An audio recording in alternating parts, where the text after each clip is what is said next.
ಮಾಜಿ ಮುಖ್ಯಮಂತ್ರಿ H D Kumaraswamy ಅವರು ಮಹಾರಾಜರ ಮೊಮ್ಮಕ್ಕಳು, ಹಾಗಾಗಿ ಅಲ್ಲಲ್ಲೇ ಬಂದು ಪ್ರಚಾರ ಮಾಡಿ ಹೋಗುತ್ತಾರೆ.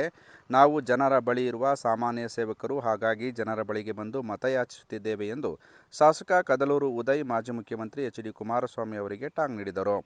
ಮದ್ದೂರು ಪಟ್ಟಣದಲ್ಲಿ ಸುದ್ದಿಗಾರರೊಂದಿಗೆ ಮಾತನಾಡಿದ ಅವರು, ಜಗತ್ತಿನಲ್ಲಿ ಯಾರಾದರೂ ದೊಡ್ಡ ದರೋಡೆಕೋರರು ಇದ್ದರೆ ಅದು H D Kumaraswamy. B S. Yediyurappa ಮತ್ತು ಕುಮಾರಸ್ವಾಮಿ ಅವರು ಮುಖ್ಯಮಂತ್ರಿಯಾಗಿದ್ದಾಗ ಕಾವೇರಿ ನೀರಿನ ವಿಚಾರವಾಗಿ ಯಾವ ನ್ಯಾಯವನ್ನು ನೀಡಿದ್ದಾರೆ? ಕಾಂಗ್ರೆಸ್ ಪಕ್ಷದಲ್ಲೇ ಇದ್ದ ಗುರುಚರಣ್ ಯಾವ ನಾಯಿ ಬಿಸ್ಕೆಟ್ ತಿಂದಿದ್ದ ಎಂದು ಏಕವಚನದಲ್ಲಿ ಗುರುಚರಣ್ ಅವರನ್ನು ಜಾಡಿಸಿದರು. ಈ ಸಂದರ್ಭದಲ್ಲಿ ಕಾಂಗ್ರೆಸ್ ಪಕ್ಷದ ಅಭ್ಯರ್ಥಿ ವೆಂಕಟರಮಣೇಗೌಡ, ಸ್ಟಾರ್ ಚಂದ್ರು ಇದ್ದರು. ಅವರು ಹಳ್ಳಿಯಲ್ಲಿ ಸುತ್ತಕ್ಕೆ ಜನಗಳ ಮನೆಗೆ ಹೋಗೋಕ್ಕೆ ಅವರೆಲ್ಲ ಮಹಾರಾಜರು ವಂಶಸ್ಥರು. ಎಲ್ಲೋ ಬರ್ತಾರೆ, ಒಂದು ಮೇನ್ ರೋಡಲ್ಲಿ ಟಾಟಾ ಮಾಡಿ ಹೋಗ್ತಾರೆ. ಕೋರ ಕುಮಾರಸ್ವಾಮಿ ಜಗತ್ತಲ್ಲಿ ಕೋರ ಅಂತ ಹೇಳಿದ್ರೆ ಕುಮಾರಸ್ವಾಮಿ. ಬೇರೆಯವ್ರ ಬಗ್ಗೆ ಯಾಕೆ ಹೇಳ್ತಾರೆ? ಯಡಿಯೂರಪ್ಪ ಎಷ್ಟು ಬಾರಿ ಮುಖ್ಯಮಂತ್ರಿ, ಎಷ್ಟು ಇದು ರೆಕಾರ್ಡ್ ಇರಬೇಕಲ್ಲ. ಯಡಿಯೂರಪ್ಪನವರು ಮುಖ್ಯಮಂತ್ರಿ ಆಗಿದ್ದು ಏನು ಕೊಟ್ಟವ್ರೆ, ಏನು ಕೊಡುಗೆ ಕೊಟ್ಟವ್ರೆ? ಕಾವೇರಿಗೆ ಏನಾರ ಕೊಟ್ಟಾರ ಕೊಡುಗೆ? ನಮ್ಮ ಮಂಡ್ಯ ಜಿಲ್ಲೆಗೆ ಏನೋ ಅವ್ರದ್ದು ಕೊಡುಗೆ ಇದೆಯಾ? ಯಾರು ಹೇಳಿ ನೋಡೋಣ. ಇವನು ಯಾವ ನಾಯಿ ಇಲ್ಲಿ ಹತ್ರ ಇದ್ದ? ಇವನು ಇದ್ನಲ್ಲ, ಯಾವ ನಾಯಿ ಹತ್ರ ಇದ್ದ? ಯಾವ ನಾಯಿ ಬಿಸ್ಕೆಟ್ ತಿಂತಿದ್ದ ಅಥವಾ ಇನ್ನೇನಾರು ತಿಂತಿದ್ನ?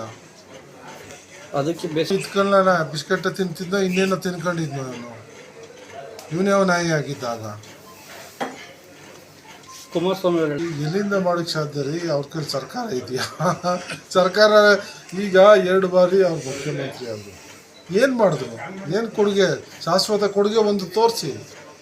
ಏನೋ ಬರೀ ಬಂದಾಗೆಲ್ಲ ಭರವಸೆ, ಸುಳ್ಳು ಭರವಸೆ ಕೊಟ್ಟು ಬರೀ ಅದೇ ಆಡಿದ್ದರಾಗ ಅದೇ ಆಡಿದ್ದೆ ಆಟ. ನಮ್ಮ ಕಡೆ ಗಾದೆ ಹೇಳ್ತಾರೆ, ಅದೇ ರಾಗ ಅದೇ ಹಾಡು ಅದೇ ಪ್ಲೇಟು. ಯಾವ ಹೆಸರು ಹೇಳ್ಕೊಂಡು ಮಾಡಿದ್ವು?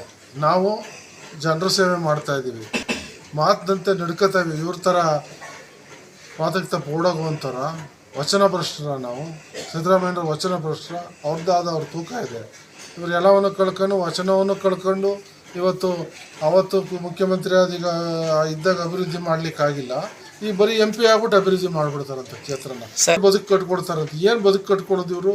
ಏನು ನಮ್ಮ ಜಿಲ್ಲೆ ಜನ ಏನು ನಿರ್ಗತಿಕರ, ಗತಿ ಇಲ್ದವರ?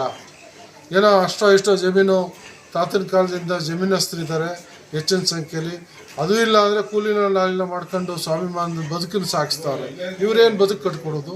ಇವರೇ ಅವ್ರವ್ರ ಹತ್ರ ಬೇಡಿ ಬದುಕ್ತಾ ಇರೋರು. ಇವರು ನಮಗೇನು ಬದುಕು ಕೊಡ್ತಾರೆ ನಮ್ಮ ಜಿಲ್ಲೆ ಜನಕ್ಕೆ? ಬೋಲೆ ಗುಂಪು ಮಾಡೋಕ್ಕೆ ಯಾರನ್ನಾರು ಅವನಿಗೆ ಶಕ್ತಿ ಸಾಮರ್ಥ್ಯ ಇದ್ದನು ಮುಂದೆ ಬಂದು ಕೆಲಸ ಮಾಡ್ತಾನೆ. ಅವನು ಲೀಡ್ರ್ ಆಗ್ತಾನೆ. ಮನೇಲಿ ಕೂತಿರ್ತಾನೆ. ಪ್ರಚಾರ ಸಭೆಗೆ ಅವ್ರೇನು ವೈಯಕ್ತಿಕ ಕಾರಣಗಳಿದೆಯೋ ನಾನು ಕೇಳೋಕ್ಕಾಗಲ್ಲ. ನನಗೆ ಕಾಂಗ್ರೆಸ್ ಪಕ್ಷ ಟಿಕೆಟ್ ಕೊಟ್ಟಿದೆ. ಕಾಂಗ್ರೆಸ್ ಪಕ್ಷದ ಋಣ ನಮ್ಮ ಮೇಲಿದೆ. ನಾವು ಕಾಂಗ್ರೆಸ್ ಪಕ್ಷದ ಕೆಲಸವನ್ನು ಇವತ್ತು ಅಭ್ಯರ್ಥಿ ಹಾಕಿದರೆ ನಾವು ಕಾಂಗ್ರೆಸ್ ಪಕ್ಷದ ಪರವಾಗಿ ನಾವು ಬೆಳಗ್ಗೆ ಸಂಜೆಯಿಂದ ನೋಡಿ ಇಷ್ಟೊತ್ತಾಯ್ತು, ಇನ್ನೂ ಭಾಳಷ್ಟು ಕೆಲಸ ಇದೆ. ನಾವು ಕೆಲಸ ಮಾಡ್ತಾಯಿದ್ದೀವಿ, ಪಕ್ಷದ ಪರವಾಗಿ ಕೆಲಸ ಮಾಡ್ತೀವಿ. ನಿಷ್ಠಾವಂತ ಕಾರ್ಯಕರ್ತ ಆದರೆ, ಮುಖಂಡ ಆದರೆ ಅವ್ರು ಬಂದು ಪಕ್ಷ ಸಕ್ರಿಯವಾಗಿ ಭಾಗವಹಿಸ್ಬೇಕು. ಅಂದರೆ ನಾನು ಅದನ್ನು ಯಾರನ್ನ ಕೇಳೋಕ್ಕಾಗುತ್ತೆ? ಶಿವಲಿಂಗಣ್ಣವರು ಪಾಪ ಹಳೆ ಪರಿಚಯ, ಬಂದಿರಲಿಲ್ಲ. ಅವ್ರಿಗೂ ಕಾಂಗ್ರೆಸ್ ಪಕ್ಷವನ್ನು ಬೆಂಬಲಿಸಬೇಕು, ನಾನು ಗೆಲ್ಲಬೇಕು, ನಾನು ಚುನಾವಣೆ ಮಾಡಬೇಕು, ಹೋರಾಡಬೇಕು ಅಂತ ಇವತ್ತು ಸಿದ್ಧರಾಗಿದ್ದಾರೆ. ನಾಳೆ 20,000 ಜನ ಹೋಗ್ತಾರೆ. 1.5 ಲಕ್ಷ ಹತ್ತಿರ ಜನ ನಾಳೆ ಸೇರ್ತಾರೆ.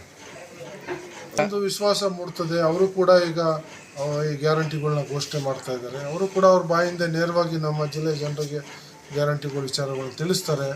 ಈಗ ಅವರೆಲ್ಲೋ ನೆಹರು ಫ್ಯಾಮಿಲಿ ಆದ್ರೂ ಅಲ್ಲೋ ಇಲ್ಲೋ ಆಟ ಆಡ್ಕೊಂಡು ಎಲ್ಲೋ ಕಾಲ ಕಳಿಬೋದಾಯಿತು. ಇಲ್ಲೆಲ್ಲ ನಮ್ಮಲ್ಲಿ ಪಾದಯಾತ್ರೆ ಮಾಡೋರು, ಅಲ್ಲಿ ಪಾದಯಾತ್ರೆ ಮಾಡಿದ್ರು. ರೋಡಲ್ಲಿ ಬಿಸ್ತಲ್ಲಿ ಧೂಳು ಕುಡ್ಕೋ ಜನ ಜೊತೆ ತಿರುಗ್ತಾವ್ರಲ್ಲ. ಏನಕ್ಕೋಸ್ಕರ ಈ ದೇಶ ಉಳಿಸ್ಬೇಕು ಅನ್ನುವಂಥ ಒಂದು ಸಂದೇಶ ಕೊಡೋಕ್ಕೆ ಅವರು ಆ ಕೆಲಸವನ್ನು ಮಾಡ್ತಾರೆ.